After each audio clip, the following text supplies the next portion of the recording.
మా latest videos కోసం మా ఈ తెలుగు న్యూస్ ఛానల్ సబ్స్క్రైబ్ చేసి గంట సింబల్ యాక్టివేట్ చేసుకోండి. 2025 జనవరి 10న ముక్కోటి ఏకాదశి.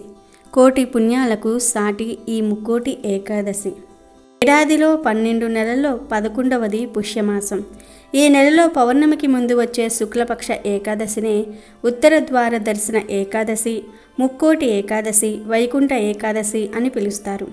ఈరోజు వైకుంఠ ద్వారాలు తెరుచుకుని శ్రీ మహావిష్ణువు మేలుకునే రోజు, అందుకే వైకుంఠ ఏకాదశి అనే పేరు. హైందవుల పండుగలన్నీ అయితే చాంద్రమానం ప్రకారమో లేక సౌరమానం ప్రకారమో జరుపుకుంటారు. కానీ ఈ రెండింటి కలయికతో ఆచరించే పండుగ ఒకే ఒక్కటి, అదే ముక్కోటి ఏకాదశి. సూర్యుడు ధనస్సు రాశిలో ప్రవేశించిన తర్వాత వచ్చే శుద్ధ ఏకాదశి రోజున ముక్కోటి ఏకాదశిని వైభవంగా జరుపుకుంటారు. ఈ పుణ్యతిథి రోజున ముక్కోటి దేవతలందరూ కూడా శ్రీ మహావిష్ణువును దర్శించుకుంటారని ఒక గాథ. అందుకే ఈ రోజుకు ముక్కోటి ఏకాదశి అన్న పేరు వచ్చిందట.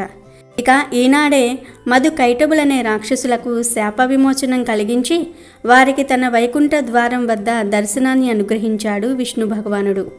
అలాగే ఈ రోజున ఎవరైతే వైకుంఠ ద్వారాన్ని పోలిన ఉత్తర ద్వారాన్ని నిర్మించి స్వామిని దర్శించుకుంటారో వారికి మోక్షాన్ని ప్రసాదించమని వేడుకున్నారట వారిద్దరూ కూడా.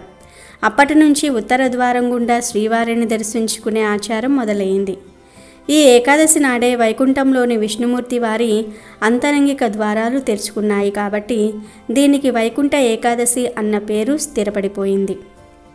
అయితే ఈ ముక్కోటి ఏకాదశి రోజు మీ పాపాలన్నీ కూడా తొలగిపోయి మీకు కోటి జన్మల పుణ్యం కలగాలి అంటే ఈ ఆకుపై దీపం పెట్టండి. ముక్కోటి ఏకాదశి రోజు ఈ ఆకుపై దీపం పెట్టడం వల్ల కోటి జన్మల పుణ్యంతో పాటు మీకు స్వామివారి అనుగ్రహం కలుగుతుంది. అంతేకాదు మీ ఇల్లు బంగారుమయమవుతుంది. ఈ ఆకుపై దీపం పెట్టడం వల్ల మీకు ఉన్న సకల దోషాలు తొలగిపోతాయి. మీకు కుబేర యోగం సిద్ధిస్తుందని పండితుడు చెప్తూ ఉన్నారు. ఈ ఏకాదశి రోజు మీరు ఉపవాసం ఉన్నా లేకపోయినా ఈ ఆకుపై దీపం వెలిగిస్తే ముక్కోటి దేవతల అనుగ్రహం కలుగుతుంది. ఇక మీకు తిరగనేదే ఉండదు. రాహు, కేతు, శని దోషాలు తొలగిపోతాయి. ఈ అవకాశం పోతే మళ్ళీ రాదు.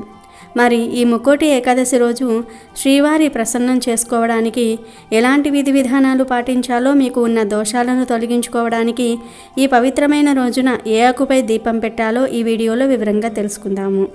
అంతకన్నా ముందు మా వీడియో నచ్చితే లైక్ చేసి షేర్ చేయండి. అలాగే మా ఛానల్ని కూడా సబ్స్క్రైబ్ చేసుకొని మాకు సపోర్ట్ చేయండి. ఇక వీడియోలోకి వస్తే, వైకుంఠ ఏకాదశి రోజున ప్రతి ఒక్కరూ బ్రహ్మ ముహూర్తంలో లేచి స్నానాదులు పూర్తి చేసుకోవాలి. భక్తి శ్రద్ధలతో వైష్ణవ ఆలయాలు దర్శించాలి. ముఖ్యంగా శ్రీ మహావిష్ణువును ఉత్తర ద్వారం ద్వారా దర్శించుకుంటే ఆయన అనుగ్రహంతో పాటు శుభాలు కలుగుతాయి. ఈరోజు విష్ణు సహస్రనామ పారాయణం చేయటం వల్ల సమస్త పాపాలు తొలగి భగవంతుడి అనుగ్రహం కలుగుతుంది. ఈరోజు ఉపవాసం ఉండి ఎవరైతే శ్రీ మహావిష్ణువును ఆరాధిస్తారో, ఉత్తర ద్వార దర్శనం చేసుకొని విష్ణు సహస్రనామ పారాయణం చేస్తారో వారికి దైవ అనుగ్రహం కలిగి మోక్షానికి మార్గం ఏర్పడుతుంది. ఏకాదశి అంతరార్థం ఏమిటి అంటే, ఏకాదశి అనగా 11, 5 కర్మేంద్రియాలు, 5 జ్ఞానేంద్రియాలు, మనసు కలిపి మొత్తం 11 అని. వీటిపై నియంత్రణ కలిగి ఉండి వ్రత దీక్ష కొనసాగించటమే ఏకాదశి అంతరార్థం. ఉపవాసం అంటే కేవలం ఆహారం తీసుకోకుండా ఉండటం కాదు. ఉపా ప్లస్ ఆవాసం అంటే ఎల్లవేళలా భగవంతుణ్ణి తలుచుకుంటూ దగ్గర ఉండటమే ఉపవాసం. ఏకాదశి వ్రతం నిష్టగా ఆచరించే వారికి జ్ఞానం కలుగుతుంది, భగవత్తత్వం బోధపడుతుంది. ముక్కోటి ఏకాదశి రోజు సత్యనారాయణ స్వామి వ్రతం ఆచరించినట్లయితే విశేషమైన ఫలితం ఉంటుంది.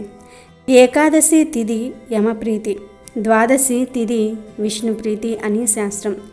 భగవద్గీతలో కృష్ణ పరమాత్ముడు వారములలో భానువారము, తిథులలో ఏకాదశి తిథి నేనే అని చెప్పాడు. భానువారం అనగా ఆదివారం తిథులలో ఏకాదశి తిథి నేనే అని చెప్పాడు. వైకుంఠ ఏకాదశి నాడు తప్పకుండా ఏకాదశి వ్రతాన్ని ఆచరిస్తారు.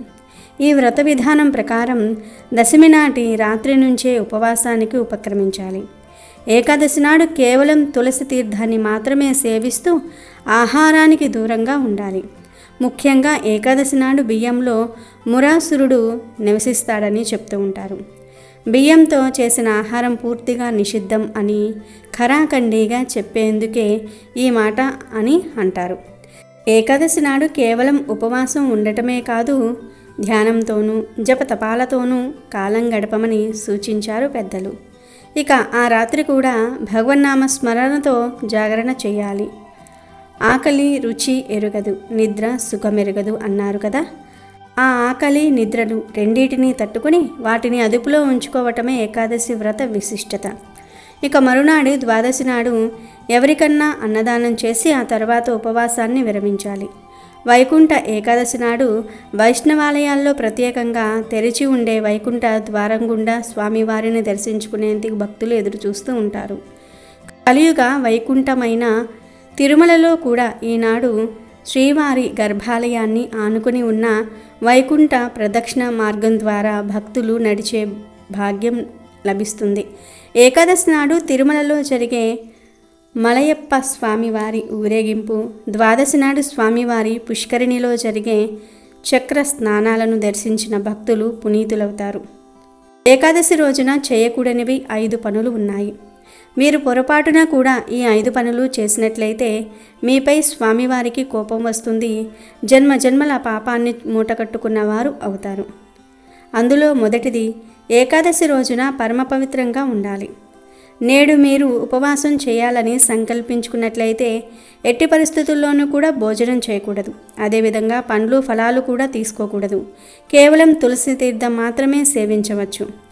ఏకాదశి రోజున మీరు వ్రతం ఆచరించాలి అనుకున్నట్లయితే పరిశుద్ధమైన మనోభావంతో ఉండాల్సి ఉంటుంది. ఎలాంటి ఆందోళనలు మనసులో పెట్టుకోకూడదు. ఎవరి పట్ల కూడా హాని కలిగించాలని ఆలోచన చేయకూడదు. మనసులో శ్రీ మహావిష్ణువును ధ్యానిస్తూ ఓం నమో నారాయణాయ అని జపిస్తూ ఉండాలి. ఈరోజు మద్యపానం, మాంసాహారం వంటి వాటి జోలికి వెళ్ళకూడదు. అలాగే స్త్రీ సాంగత్యానికి కూడా దూరంగా ఉండాలి. నేడు ఎవరితోనూ కూడా దుర్భాషలు ఆడవద్దు. ఏకాదశి రోజున గోవులకు సేవ చేయాలి. ఒకవేళ గోవు మీ ఇంటి ముందు కనిపిస్తే దానిని తరిమి వేయకుండా అన్నం లేదా నీటిని లేదా ఏదైనా ఇతర ఆహార పదార్థం పెట్టాలి. గోవుకు ఎలాంటి హాని కలిగించరాదు. చివరిగా 5వది, ఏకాదశి రోజున ఎట్టి పరిస్థితుల్లోనూ కూడా అసత్యం ఆడకూడదు. అలాగే పేదవారికి వస్త్రదానము, బ్రాహ్మణుడికి గోదానము, అపన్నులకు అనగా పేదవారికి అన్నదానము చేయవచ్చు. ఇక సంవత్సరానికి ఒక్కసారి వచ్చే ఈ ముక్కోటి ఏకాదశి రోజు మీరు ఏం చేసినా చేయకపోయినా ఈ ఆకుపై దీపం వెలిగించండి, చాలు మీకు సకల శుభాలు కలుగుతాయి. మరి అది ఏ ఆకు అంటే రావి ఆకు. రావి ఆకుపై ఇంకో వస్తువు వేసి దీపం వెలిగించాలి. ముందుగా ఈ ఏకాదశి రోజు మీరు విష్ణువును నిష్టగా ఆరాధించండి. ఆ తర్వాత మీకు దగ్గరలో ఉండే రావి చెట్టు దగ్గరకు వెళ్ళండి. గుడిలోని రావి చెట్టు మొదట్లో రాలిపడిన ఒక మంచి ఆకును ఇంటికి తెచ్చుకోండి. మీరు ఈ దీపాన్ని గుడిలో అయినా సరే వెలిగించుకోవచ్చు, ఇంటి దగ్గర అయినా సరే వెలిగించుకోవచ్చు. ముందుగా మీరు తీసుకున్న ఆకును నీటితో కడిగి పూజ గదిలో పెట్టుకోండి. ఇప్పుడు ఆ ఆకుపై కొంచెం గల్లులుప్పు వేయండి. ఆ ఆకుపై పసుపు కుంకుమ వేయండి. ఇప్పుడు ఒక ప్రమిద తీసుకోండి. ఈ దీపం మట్టి ప్రమిదలోనే వెలిగించాలి. ఒక మట్టి ప్రమిదను తీసుకొని దానిని శుభ్రం చేసి అందులో ఆవు నెయ్యిని కానీ నువ్వుల నూనెను కానీ పోయండి. ఇప్పుడు అందులో 2 వత్తులు విడివిడిగా వేయండి. ఆ ప్రమిదను రావి ఆకుపై వేసిన ఉప్పుపై పెట్టండి. ఏకవత్తితో దీపాన్ని వెలిగించి నమస్కారం చేసుకోండి. ఇలా దీపం వెలిగించాక ఒక యాలుక్కాయను ఆ దీపంలో వేయండి. తర్వాత ప్రమిదకు రావి ఆకుకు బొట్లు పెట్టి పువ్వులను సమర్పించండి. ఏకాదశి రోజు ఇలా ఆకుపై ఉప్పు వేసి దీపం పెట్టడం వల్ల మీకు ఉన్న దోషాలన్నీ కూడా పోతాయి. దీపంలో యాలుక్కాయ వేయటం వల్ల మీ ఆర్థిక సమస్యలు పరిష్కారం అవుతాయి. యాలుక్కాయను ప్రమిదలో వేస్తే మీరు ఆర్థిక పరంగా ఎదుర్కొంటున్న సమస్యల నుండి త్వరగా బయటపడగలుగుతారు. ఉప్పు మీకు ఉన్న వివిధ రకాల సమస్యలను దూరం చేస్తుంది. ఉప్పు నెగిటివ్ ఎనర్జీని తొలగించేస్తుంది. ఉప్పుపై దీపం పెడితే నరఘోష వంటి ప్రభావాలు తొలగిపోతాయి. మీరు పడుతున్న కష్టాల నుండి బయటపడగలుగుతారు. ఇంకా రావి ఆకుపై దీపం వెలిగిస్తే వాస్తు గ్రహదోషాలు అనేవి తొలగిపోతాయి. రావి ఆకుపై దీపం వెలిగిస్తే ఆరోగ్య సమస్యలు కూడా తొలగిపోతాయి. రావి ఆకు ఉప్పుపై దీపం వెలిగిస్తే మీరు పడుతున్న బాధలు తొలగిపోతాయి. మీ మనసు ప్రశాంతంగా మారుతుంది. ఉద్యోగ వ్యాపార సమస్యలు అనేవి ఉండవు. ఏకాదశి రోజు ఈ విధంగా దీపం వెలిగిస్తే మీ జీవితం మారిపోతుంది. ఇక మీకు తిరగనేదే ఉండదు. మనలో చాలామంది ఆర్థిక పరంగా ఆరోగ్యపరంగా సమస్యలు ఎదుర్కొంటున్నారు. వీటితో పాటు కుటుంబ సమస్యలు, బంధుమిత్రులతో మాట పట్టింపుల వల్ల సమస్యలను ఎదుర్కొంటున్నారు.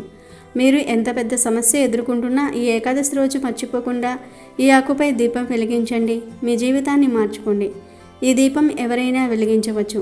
ఆడవారు, మగవారు అనే తేడా ఏమీ లేకుండా, చిన్న పెద్ద అనే తేడా ఏమీ లేకుండా అందరూ కూడా వెలిగించుకోవచ్చు. ఈ దీపం వెలిగిస్తే మీ గ్రహస్థితి కూడా మారి అదృష్టం పట్టే అవకాశాలు కూడా ఉన్నాయి. మరి ప్రతి ఒక్కరూ కూడా ఈ ముక్కోటి ఏకాదశి రోజు ఇప్పుడు మనం చెప్పుకున్న విధంగా దీపం వెలిగించి సకల శుభాలను పొందండి. అలాగే స్వామివారిని నియమనిష్టలతో ఆరాధించి స్వామివారి అనుగ్రహాన్ని పొంది సిరి సంపదలకు లోటు లేకుండా జీవించండి. ఇప్పుడు మనం చెప్పుకున్న ఈ దీపాన్ని గుడిలో అయినా సరే ఇదే పద్ధతిలో వెలిగించుకోవచ్చు. ఇంట్లో అయినా సరే ఇదే పద్ధతిలో వెలిగించుకోవాలి. ఇలా వెలిగిస్తే ఆ లక్ష్మీనారాయణుల అనుగ్రహం మీకు ఎల్లవేళలా కలుగుతుంది. వీడియో నచ్చితే లైక్ చేయండి, షేర్ చేయండి, బట్ సబ్స్క్రైబ్ చేసుకోవడం మర్చిపోవద్దు.